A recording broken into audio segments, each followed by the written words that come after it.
Hola, ¿qué tal? Bienvenidos una vez más a su curso virtual de Geología Costera. Les habla el profesor Ismael Yarbú y el día de hoy vamos a estar discutiendo sobre sismología de terremotos y cómo esta ciencia, esta rama de la geología, ha permitido inferir digamos, en la estructura interna de la Tierra. Entonces, como de costumbre, les voy a compartir mi pantalla. Entonces, para caracterizar la estructura interna de la Tierra, vamos a tener que definir algunos conceptos. Tomen en consideración que la Tierra, imagínense que la Tierra es como un huevito cuando lo ponemos en agua hirviendo eh, y lo dejamos hirviendo durante, no sé, 15 minutos, ¿ok? Sacamos el huevito del agua hirviendo y lo que vamos a encontrar es que tenemos la cáscara, ¿verdad? Por dentro vamos a tener la partecita esta blanca y finalmente adentro, digamos, la yema, que es la parte amarilla. Entonces, podríamos más o menos hacer la misma analogía para la estructura interna de la Tierra, ¿sí? La parte amarilla, digamos, la yema del huevito va a conformar el núcleo. La parte blanca del huevito va a conformar, digamos, el manto y la corteza definitivamente debe ser mucho más delgada que la cáscara del huevo. Entonces vamos a quitarle la cascarita al huevo, ¿sí?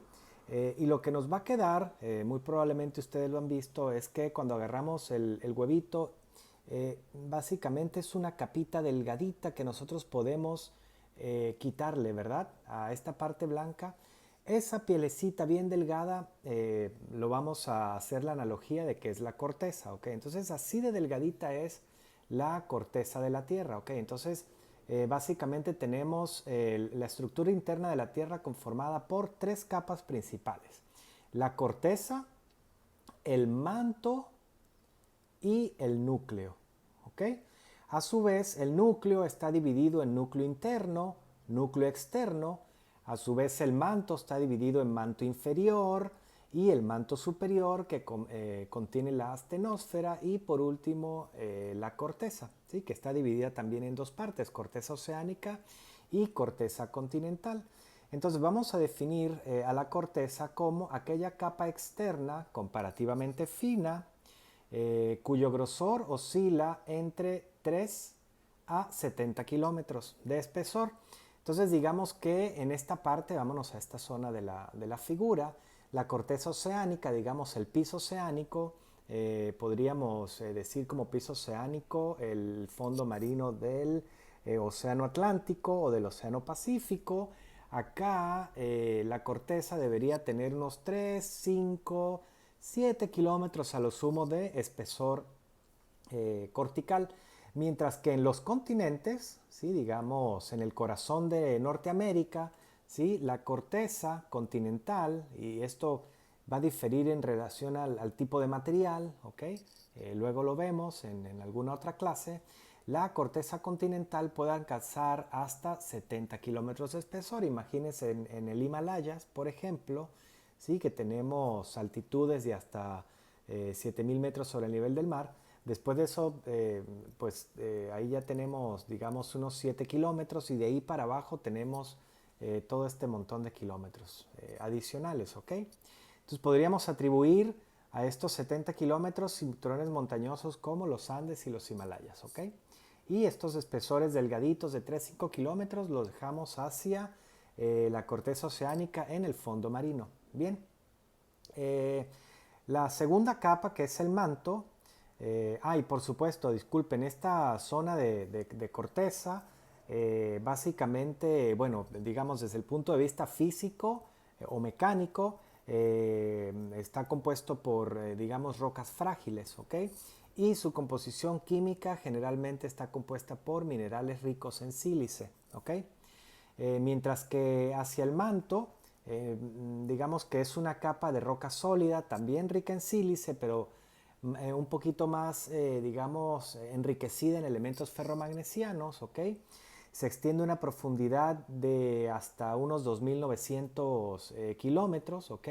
Podríamos decir que la corteza, volvamos acá, espesores de entre 5 y 70 kilómetros, ¿verdad?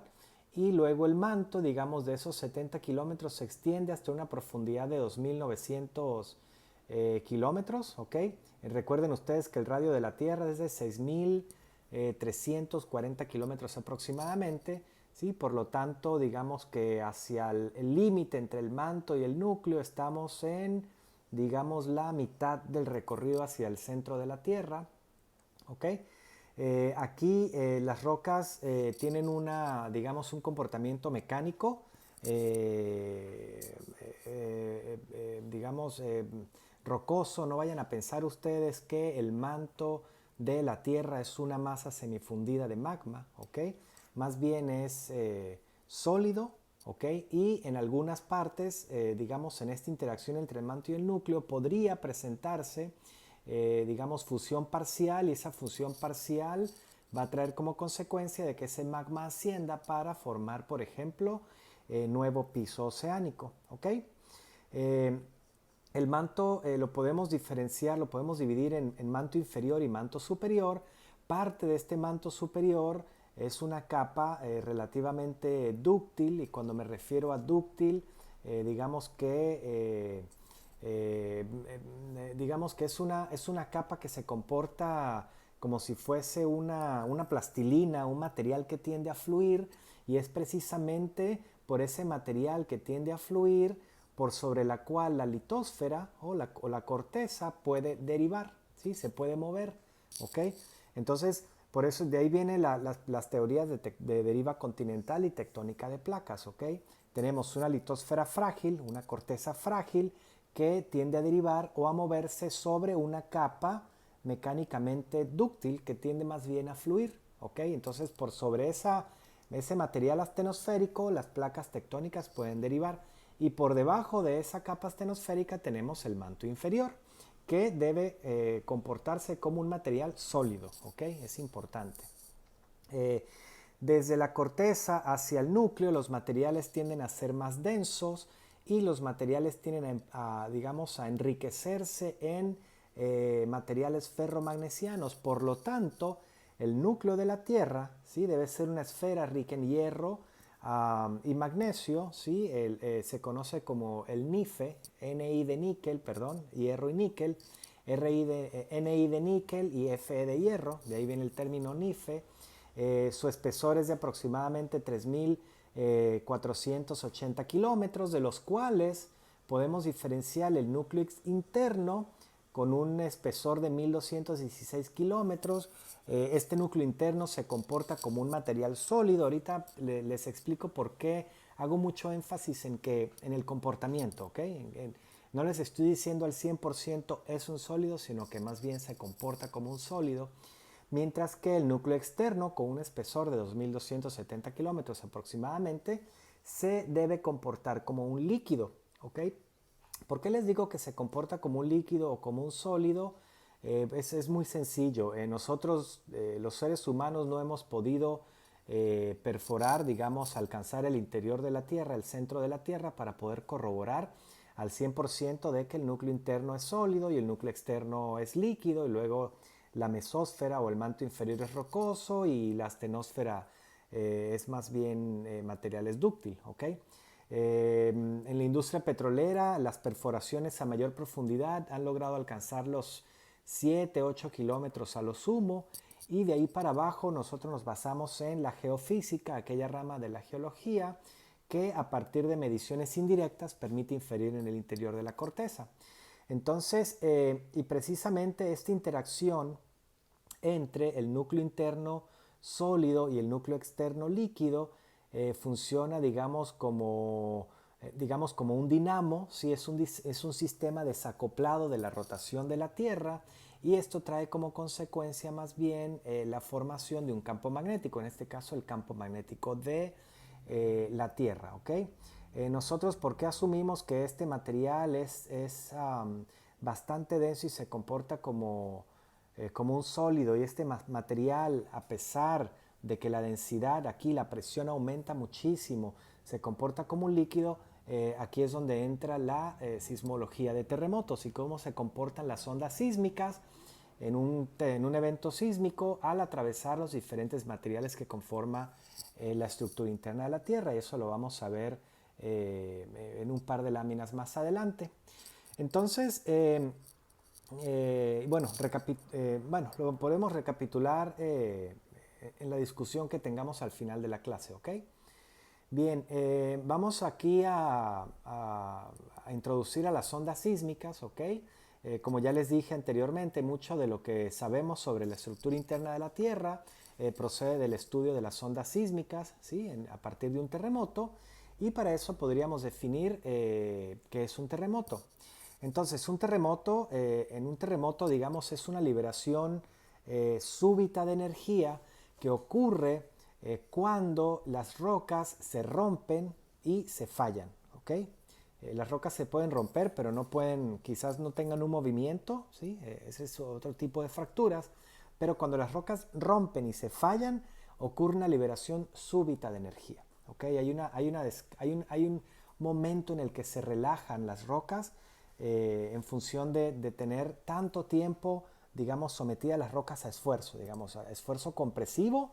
Las rocas responden deformándose plásticamente, por último se rompen, y cuando se rompen, esa liberación súbita de energía genera ondas sísmicas, y esas ondas sísmicas viajan en todas las direcciones, ven aquí, formando esto que se conoce como frentes de onda, y perpendicular a los frentes de onda tenemos estos, digamos, esta propagación de las ondas ahora que les llamamos a llamar los rayos, ¿ok? Entonces es el mismo principio de cuando nosotros lanzamos una piedrita al agua, ¿sí? Fíjense que se empiezan a generar, digamos, ondas cada vez mayores, y la energía de la onda se va disipando a mayor distancia, ¿ok? Entonces esto va generando frentes de ondas, y perpendicular a estos frentes de ondas vienen estos rayos, ¿ok? Aquí también es importante denotar, lo vamos a ver más adelante, que los terremotos ocurren más bien en el interior, ¿sí? A cierta profundidad ocurre, digamos, el fallamiento, y luego las ondas se propagan en todas direcciones hasta alcanzar inclusive la superficie, y generalmente esa proyección vertical hacia la superficie es lo que se conoce como el epicentro. Entonces tendríamos el epicentro en la superficie, la proyección a la superficie, pero el origen del terremoto, ¿sí? Digamos acá abajo, se va a conocer como, o lo vamos a denominar como el foco o el hipocentro con H, ¿ok? Entonces, bueno, a partir de este principio es como los sismólogos han logrado inferir en el interior de la Tierra. Antes de mostrarles una lámina, voy unas 2, 3 adelante, ¿sí? Esta lámina bastante interesante de cómo finalmente los sismólogos logran inferir en el interior de la Tierra. Vamos a hablar un poquito sobre los tipos de onda. Déjenme regresar un poco atrás. Básicamente tenemos tres tipos de ondas, ¿ok? Que se pueden generar en un evento sísmico. Ondas primarias, que es la que se conoce como ondas P. Ondas secundarias, que son las que se conocen como las ondas S. Y ondas terciarias, que son las ondas superficiales, y ahí se dividen en dos, las ondas Love y las ondas Rayleigh. Vamos a definir estas cuatro ondas a continuación. Entonces, vamos a leer esto acá arriba un momento para no desfasarnos un poco de mis comentarios con la presentación. Esta técnica consiste en la determinación precisa del tiempo en que las ondas, aquí hay un pequeño error ortográfico, de cuerpo, digamos las ondas P, necesitan desplazarse desde un terremoto o una fuente sísmica hasta una estación sismográfica. La diferencia de velocidad de las ondas P y S proporcionan un método para localizar el epicentro. Bueno, este concepto que está aquí lo vamos a profundizar en la práctica número 5 del programa de prácticas de laboratorio. Los sismólogos lo que hacen es que si ocurre un evento sísmico, digamos en Japón, ¿sí? Y tenemos la estación sismológica acá en Ensenada, ¿sí? Tenemos una estación sismológica en el CICESE. El tiempo en el que tardan las ondas en viajar a través del interior de la Tierra, ¿sí? Y recibir el arribo de esas ondas un tiempo después, ¿no? De ocurrido el evento sísmico en Japón. Ese arribo de las ondas, primero van a arribar las ondas P, que son las más rápidas. Luego hablamos de velocidad de propagación de las ondas. Y posteriormente, unos minutos después, vamos a lograr observar en los sismogramas el arribo de las ondas S, Y esa diferencia en el tiempo de arribo de las ondas P y S son las que precisamente les permiten a los sismólogos inferir en el, digamos, en el epicentro o la distancia, digamos, desde Ensenada en la que ocurrió el evento sísmico. ¿Ok? Por supuesto, vamos a necesitar 3 estaciones sísmicas en diferentes partes del mundo para poder triangular y ubicar un punto geográfico, ¿sí? Y de ahí es donde ustedes ven luego las noticias en la televisión de, siempre les dicen, el sismo ocurrió en, por ejemplo, Ciudad de México con una magnitud de 7.3, por ejemplo, en la escala de Richter, ¿ok? Entonces, para eso utilizamos estos métodos. Entonces, bueno, vamos a definir las ondas P, que son las ondas de cuerpo, las ondas primarias, las ondas que se propagan elásticamente a través de los medios rocosos, ¿sí? Ahorita y con elásticamente me refiero a que ocurre el evento, las rocas se deforman, pero se deforman solamente cuando la onda sísmica atraviesa ese medio rocoso y después de que la onda sísmica se propaga y digamos, se disipa, la roca vuelve a su forma original, ¿ok? Es muy diferente a deformación plástica, donde sometemos las rocas a compresión, por ejemplo, y el resultado final es que la roca, después de que pasan los esfuerzos, la roca queda totalmente deformada, ¿ok? Entonces, vamos a definir a las ondas P como ondas compresionales que alternan compresión y expansión, ¿sí? Del material que atraviesan. Son capaces de propagarse a través de medios líquidos y sólidos. Digamos, estas ondas logran atravesar la columna de agua en una cuenca marina. Estos materiales se comportan elásticamente, es decir, se oponen al cambio de volumen volviendo a su forma original cuando pasa la onda. Entonces imagínense que ustedes tengan acá un resorte, este resorte, y cuando esta onda atraviesa, digamos, el medio rocoso, lo que va a hacer es que digamos, la onda comprime la roca, la expande, la comprime. Bueno, vamos a hacerlo de un lado a otro, ¿ok? Vamos a suponer que la propagación de la onda viene en este sentido. Entonces aquí la onda se comprime, se expande, se comprime, se expande, se comprime. ¿Ven? Va haciendo este tipo de movimiento a medida que se va propagando. ¿Ok? Compresión, extensión, extensión. ¿Sí? Esa es la forma en la que se propaga la onda de cuerpo, las ondas P. Generalmente, estas ondas en la corteza se propagan a una velocidad de 3.5 kilómetros por segundo. En la columna de agua, ¿sí? Digamos a lo largo de la columna de agua de una cuenca marina, las ondas P tienden a propagarse a una velocidad de 1.5 kilómetros por segundo. Esto quiere decir que si nosotros inducimos una onda sísmica en la superficie del mar, esa onda va a viajar hasta el fondo marino a 1.5 kilómetros por segundo, y cuando alcanza el fondo marino, ¿sí? Para atravesar, digamos, el lecho rocoso marino, aumenta la velocidad porque la densidad de la roca es mayor que la densidad del agua, ¿sí? A mayor densidad, las ondas van a tender a propagarse con mayor facilidad, y cuando alcanza entonces el fondo marino, digamos, esa onda se refracta, penetra el lecho marino y la velocidad va a aumentar. Entonces, con la profundidad, la velocidad va a tender a aumentar, ¿ok? Sí, en la corteza se asume 3.5 kilómetros sobre segundo. Cuando esa misma onda atraviesa el manto, ese límite entre la corteza y el manto, hay un cambio radical también de densidad. Por lo tanto, la onda P va a tender a aumentar la velocidad hasta 6, 7, 8 kilómetros sobre segundos, ¿ok? Lo vemos en un par de láminas con mayor detalle, ¿ok? Bien, las ondas secundarias, ¿sí? Que se conocen como las ondas S, las vamos a definir como aquellas ondas de cizalla que vibran en ángulo recto con respecto a su dirección de desplazamiento, ¿sí? Es importante esto, no pueden propagarse a través de medios líquidos porque definitivamente ustedes, como son ondas de cizalla, digamos que esta onda va a tender a... cizalla ocurre cuando, digamos, ustedes, imagínense que tienen un paquetito de cartas, ¿sí? De cartas de baraja.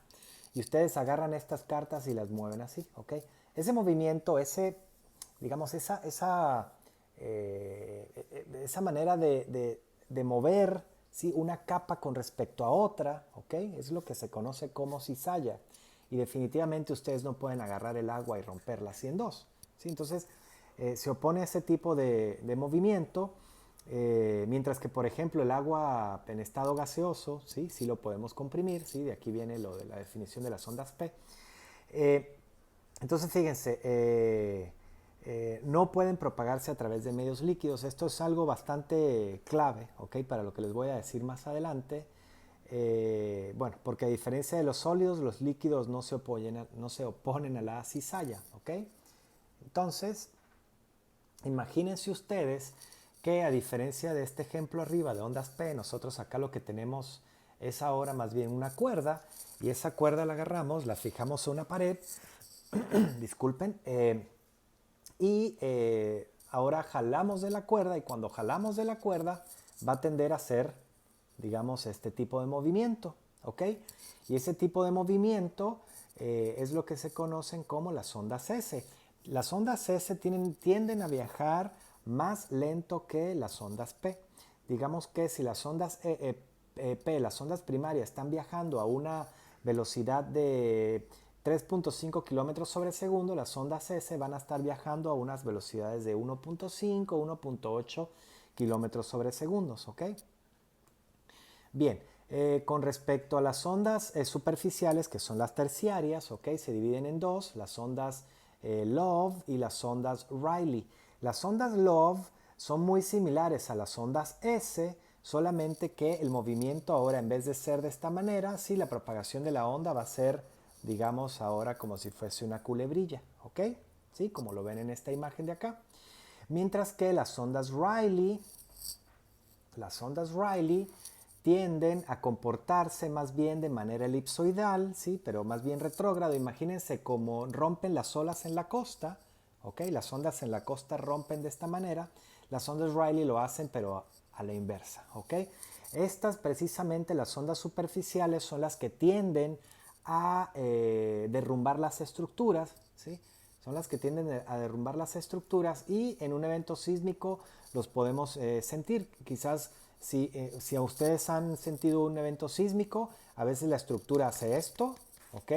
Cuando hace esto, básicamente son ondas Rayleigh y ondas S.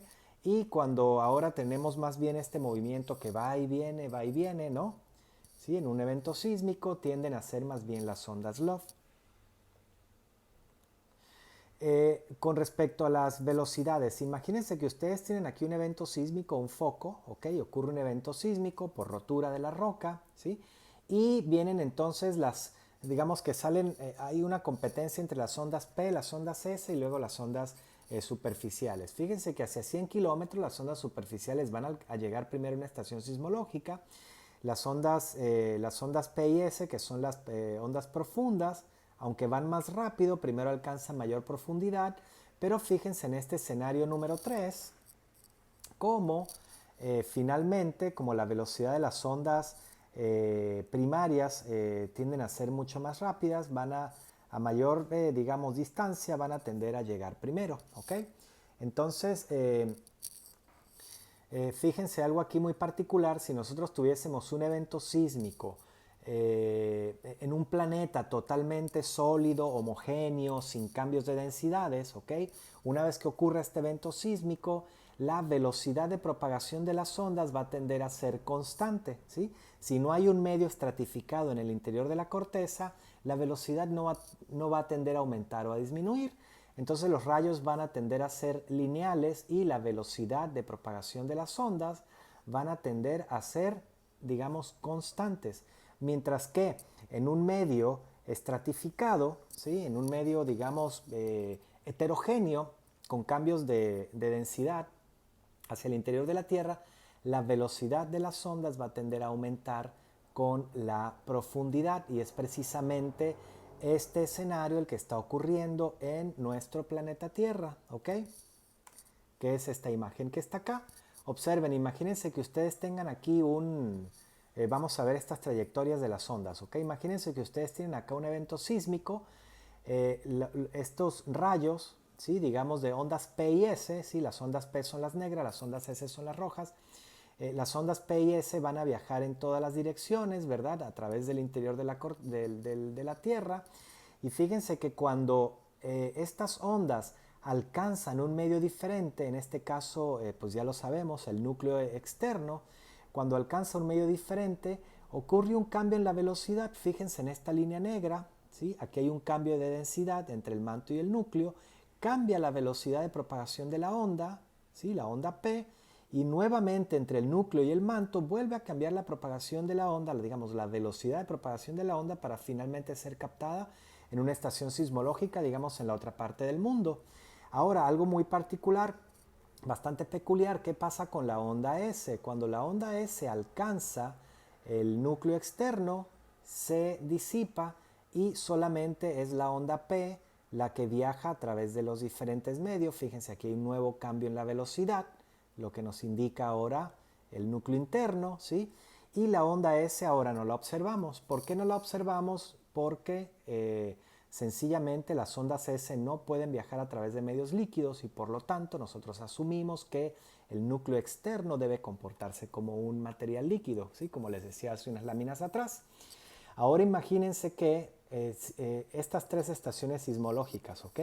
En una estación sismológica cercana al terremoto vamos a obtener en el sismograma el arribo de ondas P y posteriormente el arribo de ondas S. Y como les dije anteriormente, la diferencia en el tiempo entre el arribo de estas dos ondas nos permiten a nosotros inferir la distancia en la que ocurrió el evento sísmico. Si el evento sísmico, si digamos aquí en otra estación sismológica no se recibió señal alguna del arribo de ondas P y S y no tiene que ver necesariamente porque el sismógrafo esté dañado, sino que digamos justo después de la propagación de esta onda S, ya como aquí digamos hay un contraste, hay un cambio en la velocidad de propagación, ¿sí? Y luego otro contraste acá.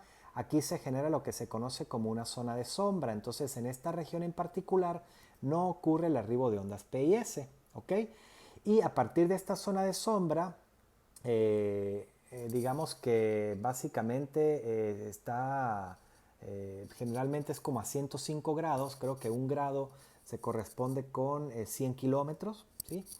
Entonces, después de esta región, esta zona de sombra, digamos, la siguiente estación sismológica solamente van a arribar las ondas P. Entonces, que son digamos, estas ondas de acá. Entonces, digamos que de esta manera es que los sismólogos han logrado inferir en el interior, digamos, en la estructura interna de la Tierra. ¿Ok? Velocidades de propagación. Aquí en el eje de las X, perdón, el eje de las Y tenemos la profundidad, que básicamente es el radio de la Tierra, y en el eje de las X tenemos velocidades de propagación de las ondas a razón de kilómetros por segundo. Observen ustedes cómo, bueno, vámonos a las ondas P, cómo digamos, la corteza también estratificada, ¿sí?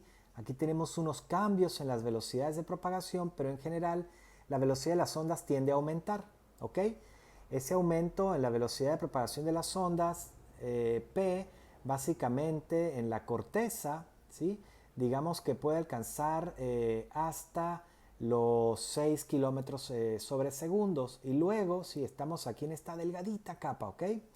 Y luego todo el manto, fíjense, desde el manto superior astenosférico hasta el manto inferior, hay un aumento de la propagación de las ondas bastante pronunciado. ¿Okay? Estamos hablando de básicamente 8 kilómetros sobre segundos hasta este punto de acá, casi 14 kilómetros por segundo. Luego hay un cambio en la densidad bastante abrupto, porque aquí ya el núcleo externo líquido, ¿ok? Hay un cambio bastante fuerte, pero la tendencia es a aumentar.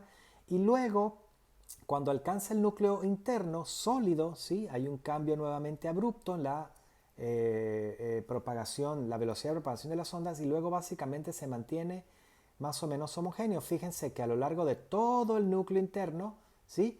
La velocidad de propagación de la onda no cambia de 13 punto tantos kilómetros sobre segundo. Esto lo que nos indica es que efectivamente el núcleo interno es un sólido homogéneo, ¿ok? Bastante denso, es tan denso es tan denso, pero imagínense, a temperaturas tan altas para que el hierro y el níquel se comporten como un sólido, es porque la densidad debe ser bastante fuerte, ¿ok? Deben haber presiones bastante fuertes. Estos nombres raros que están acá básicamente se corresponden con, con varias discontinuidades. La discontinuidad de Mohorovic, que también se conoce como el mojo, es precisamente ese límite entre corteza y manto. La discontinuidad de Gutenberg es aquel límite entre el manto y el núcleo externo. Y la discontinuidad de Lehmann es aquel límite entre el núcleo externo y el núcleo interno. Bueno, con esto damos por concluida la clase sobre sismología de terremotos y la estructura interna de la Tierra. Los invito a que pasemos directamente a nuestra clase en vivo para que hagamos nuestra discusión grupal y posteriormente el examen rápido. Entonces, a continuación vamos a tomar unos minutos para si tienen alguna duda o alguna pregunta con respecto a la clase. De esta manera yo me despido, adiós y que estén muy bien.